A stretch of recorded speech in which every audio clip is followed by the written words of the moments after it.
ఏం చలో ఏమో పవన్ టీ షర్ట్లు వేసుకొని తిరా అంటే బయట భయం వేస్తుంది పవన్. ఫుల్ చలి ఉంది అన్న. మనకి సైలెంట్ ఓకే అన్న. మరి చేపలు చెప్పుకోలేవు కదా వాటి సంగతి. చేపలు హీటర్స్ ఉన్నాయి కదా పవన్.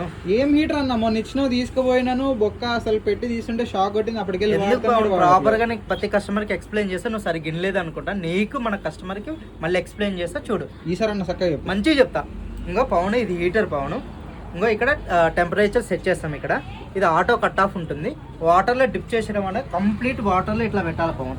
కంప్లీట్ వాటర్లో ఇట్లా కూడా బయటకు ఉండొద్దు. ఇది ఆటోమేటిక్ ఆన్ ఆఫ్ అవుతుంది.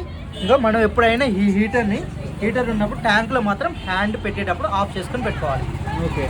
ఇంకోటి ఏంటంటే పవర్ ఫ్లక్చువేషన్స్ వచ్చినా కానీ ఇది ఓవర్ హీట్ అయి బ్రేక్ అవడానికి స్కోప్ ఉండదు. అప్పుడు మనం హ్యాండ్ పెట్టామనుకో షాక్ కొడుతుంది. అంతే. ఓం నమ శివాయ. పోవడం ఇంకేముండదు. చేపలకి ఏం కాదు. ఓకే సరే. ఇంకా నుంచి స్విచ్ ఆఫ్ చేసిన తర్వాత ట్యాంక్ క్లీన్ చేసినప్పుడు ఒక 10 నిమిషాలు ఆఫ్ చేసి దాన్ని బయటికి తీసుకొని తర్వాత ట్యాంక్ క్లీన్ చేసుకోవాలి.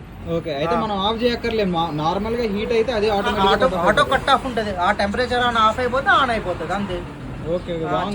చేతులు పెట్టేటప్పుడు కానీ చిన్నపిల్లలు కానీ ఇంట్లో ఎవరు ఉన్నా కానీ జాగ్రత్త అండి. హీటర్తో చాలా జాగ్రత్త. ఈ సీజన్ ఫిబ్రవరి వరకు అయితే ఇది కంటిన్యూ చేయాలి. ఆఫ్టర్ ఫిబ్రవరి తర్వాత తీసేసుకోవచ్చు. బాగుంది. ఉన్నాయి స్టాక్ ఉన్నాయి. ఫుల్ స్టాక్ ఉంది బాగుంది. హీటర్లు అన్ని మన వాళ్ళందరికీ రమ్మేను. మనకి 25 వాట్స్ కానీ 300 వాట్స్ వరకు ఉంది. Okay right.